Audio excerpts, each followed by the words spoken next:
લક્ષ્ય ન્યૂઝ, એક નજર, એક લક્ષ્ય.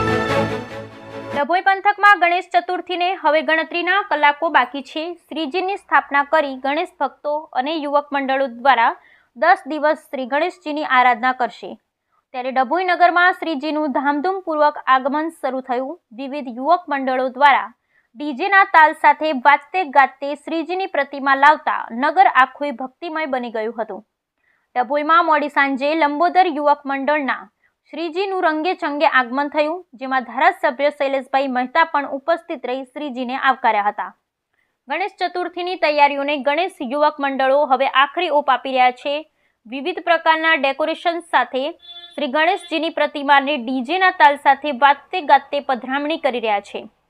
મોડી સાંજે ડભોઈના રાજમાર્ગો પર ડીજેના તાલ સાથે શ્રીજીનું આગમન સવારી નીકળી હતી. આતિશબાજી સાથે શ્રીજીને આવકારવામાં આવી રહ્યા હોય ત્યારે 10 દિવસ શ્રી ગણેશજીની આરાધના વિવિધ યુવક મંડળો કરશે. ડભોઈ ખાતે સૌ ઉપરાંત યુવક મંડળો દ્વારા નાની મોટી શ્રીજીની પ્રતિમાની સ્થાપના કરશે. શ્રીજીના પંડાલોમાં આખરી ઓપ અપાઈ રહ્યા છે. ગણેશ મહોત્સવ 2024ને લઈ ગણેશ ભક્તોમાં ભારે ઉત્સાહ જોવા મળી રહ્યો છે. ડભોઈના લંબોદર યુવક મંડળના શ્રીજીનું આગમન થયું ત્યારે આ પ્રસંગે ધારાસભ્ય શૈલેષભાઈ મહેતા ખાસ ઉપસ્થિત રહી આરતી કરી ગણેશજીને આવકાર્યા હતા. તો આ પ્રસંગે પાલિકા પ્રમુખ બિરેન શાહ સહિત ભાજપ અગ્રણીઓ પણ ઉપસ્થિત રહ્યા હતા.